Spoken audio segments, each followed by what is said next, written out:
So despite our best intentions, ERP projects often fail. So the question becomes, what do we do? How do we get a failing ERP project back on track? I'm going to talk about that here today in today's video. My name is Eric Kimberling. I'm the CEO of Third Stage Consulting. We're a technology agnostic and independent digital transformation consulting firm. And one of the most common things that we get asked to do for our clients is to come in and help either avoid a failure or in some cases to help mitigate or save a failing implementation. And we're also called upon fairly commonly to be expert witnesses in extreme failures, things that have failed so badly that they've gotten to the lawsuit stage or some sort of litigation. So we have a lot of good lessons from both types of projects, and I want to share today some of the frameworks we use to help bail out a failing ERP implementation. Now it's important to note that any ERP implementation can fail. Doesn't matter if you're implementing SAP S/4HANA or Microsoft D365, Oracle ERP Cloud, Oracle NetSuite, whatever the product is you're implementing, if you're not implementing well and you don't have the right project governance and controls and risk mitigation procedures in place, you have a high likelihood of failure regardless of how good the software is or how good your system integrator is. So that's the first thing to note as a backdrop is any ERP project can fail. But the framework that I'll talk about here today is technology agnostic, and it's meant to help you recover failure or prevent you from failing even worse by catching some of those things that are important to any sort of transformation, regardless of technology you might be implementing.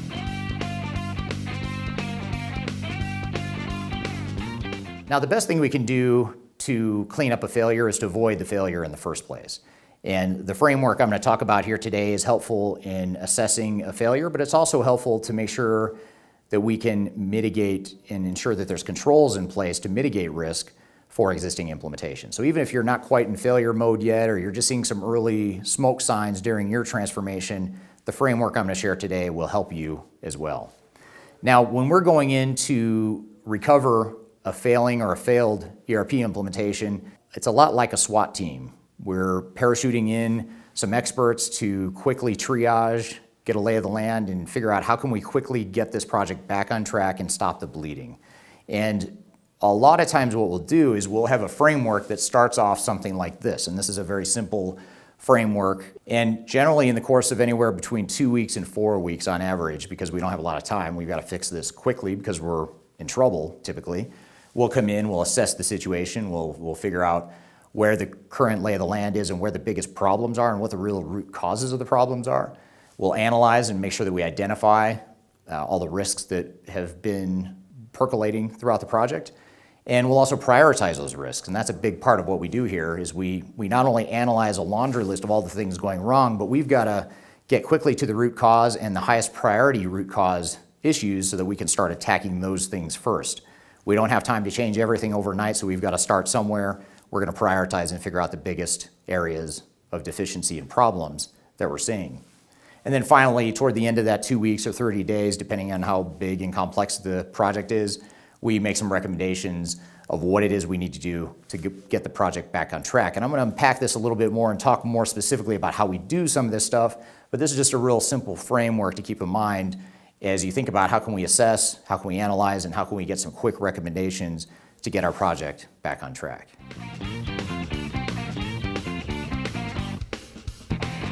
So using this framework, one of the first things we do is we dive in and we look at the project governance. We look at the project plan.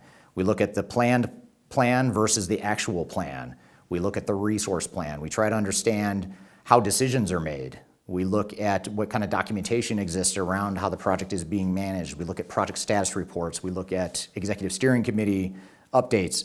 Those types of things are usually very telling, and if we need to get a quick gut check assessment of what's happening with the project, we usually start with the project governance documentation. So that's an area to start and to really hone in on if you're trying to figure out how do we get to the bottom of what's causing our failure and what some of those root causes are, is to start with project governance and take a long, hard look at how is the project being managed, what's being documented, how are decisions being made, and are we operating in a way that's aligned and consistent as an organization and as a team.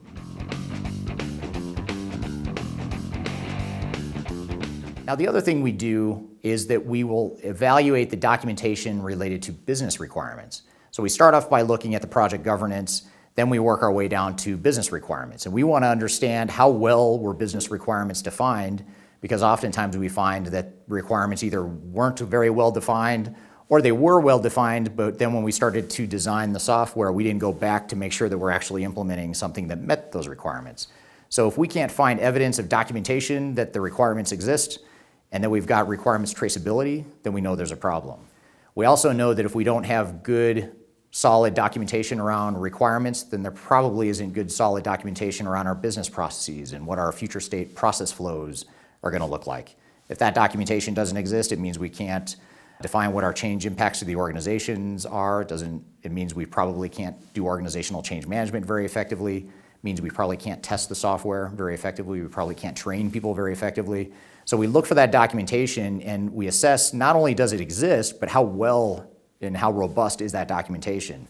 It's more than just checking a box and saying, does it exist? We have to look at, does this exist and does it meet our needs and does it reflect all the different parts of our business and what we know we want our business to look like going forward.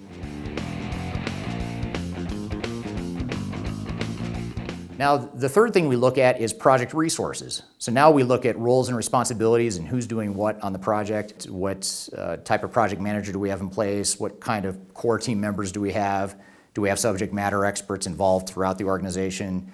If we're multinational, do we have representation from the different parts of the world and the different business units? If we don't, then that's usually a red flag and something we need to address. So not only are we looking at do we have the right resources or do we have the resources in place, but we need to know, do we have qualified resources and do we have clear roles and responsibilities for those resources? Oftentimes we find in these failed situations that the internal resources are underqualified or don't have the political clout or the capabilities to make the project successful, and or the system integrator has brought people to the table that are underqualified, they don't understand your business, they don't have a robust way or a disciplined way of managing the project. So we also want to understand how valuable and how skilled are the resources we have, where are the gaps, where are the deficiencies, and how can we beef up our resource plan to ensure that we have the right capabilities. Another very common resource gap we see is that we assume that the system integrator is going to handle everything for us. That's our one-stop shop, presumably, for our digital transformation, at least for our outside third-party needs. But most system integrators can't do everything that you need done for a digital transformation. And to give you one example, organizational change management. That's an area that most system integrators don't do well or they don't focus on because they're so focused on software and technology and functionality. But yet we assume that the system integrator is going to be able to do everything we need for our ERP implementation. So we need to make sure that we augment what the system integrator does and not expect that we're going to change the system integrator's mindset or skill set or strengths, but rather how can we augment what the system integrator does with capabilities that will make the project more successful and get the project back on track.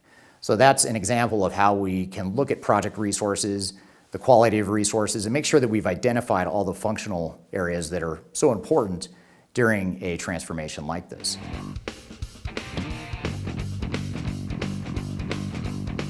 So those are a few of the areas we start with, some of those high priority common failure points that we see with project teams that have failed. Now the next thing we do is we start to dig deeper into looking beyond project resources and beyond project governance, beyond business requirements, and we look at the more robust and the more complete quality assurance framework that we use for our clients. Now we use this framework in a number of different ways. We use it when we're helping clients implement from the start. This is a great way to ensure we've identified and mitigated risk along the way, and the risks are going to happen, they're going to be there, we just need to identify them and figure out how we're going to mitigate them. So we use this framework for implementations. We also use it for project recoveries. When a project is failing and a client asks us to come in to fix a failed project, we'll use the same framework.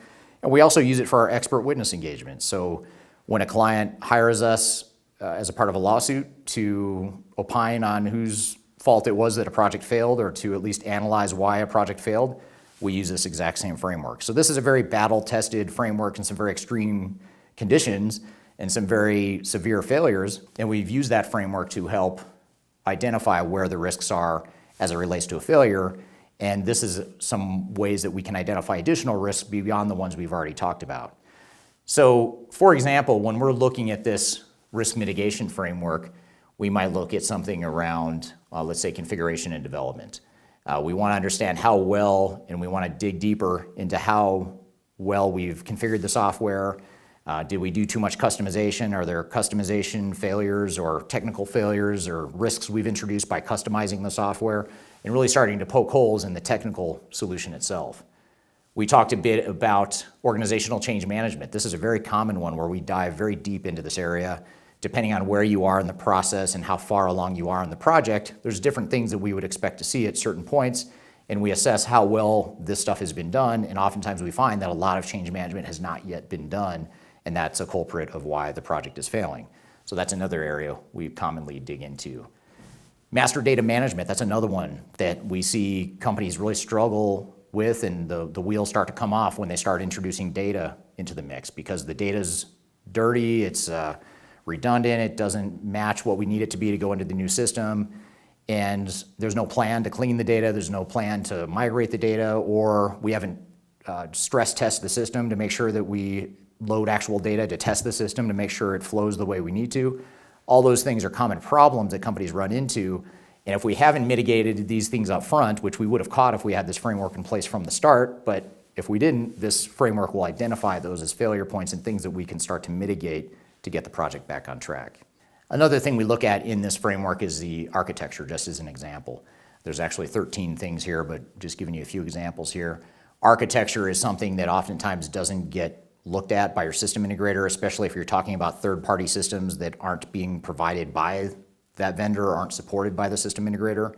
Oftentimes it's more of an afterthought or more of an assumption that you're going to handle that as the client, the overall integration and the data migration and identifying what the single source of truth is going to be amongst the different systems and how it's all going to tie together. That's something that we identify a lot of risk, especially in today's day and age where best-of-breed systems, multiple ERP systems patched together, is becoming more and more common.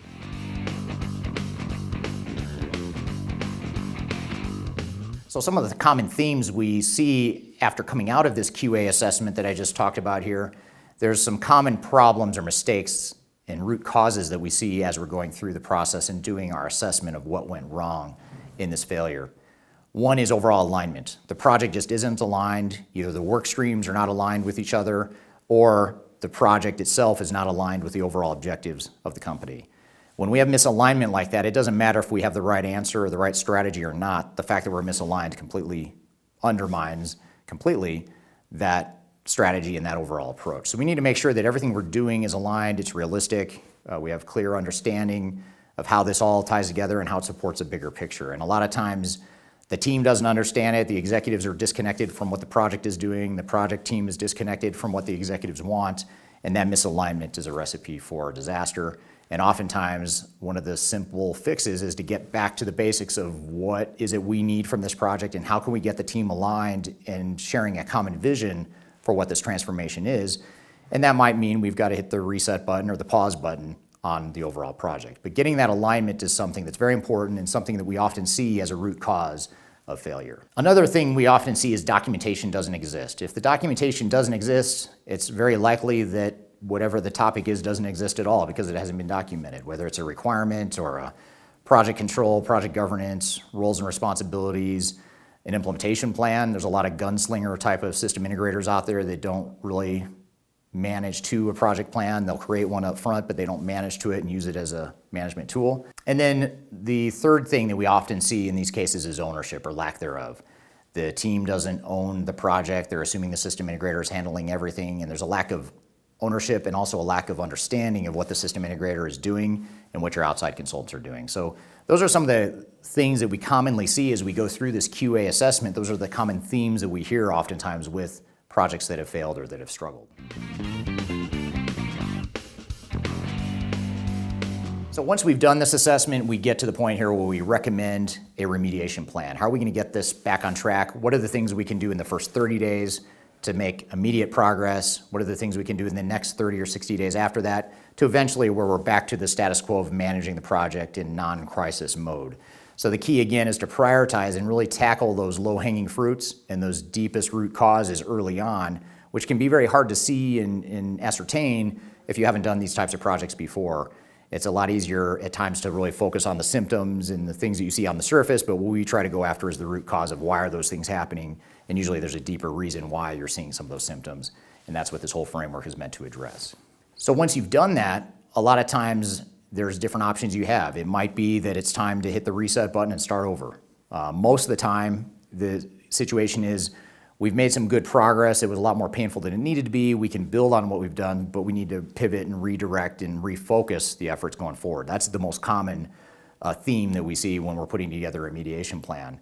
In some extreme cases, not very often, but occasionally you find that this was not the right technology. It's a terrible fit for the organization and you're not going to succeed no matter what you do because the technology just doesn't work for what it is you're trying to get it to do. In those cases, unfortunately, you often hit the reset button and start over with a evaluation of other options or quickly getting a new system up and running. So those are some of the things that you could expect to see coming out of a remediation plan, some of the ways that you can identify what the real problems are and where the real risks are. I hope you found this helpful. I encourage you to actually download some of the content I've included in the links below. One in particular is an implementation risk assessment.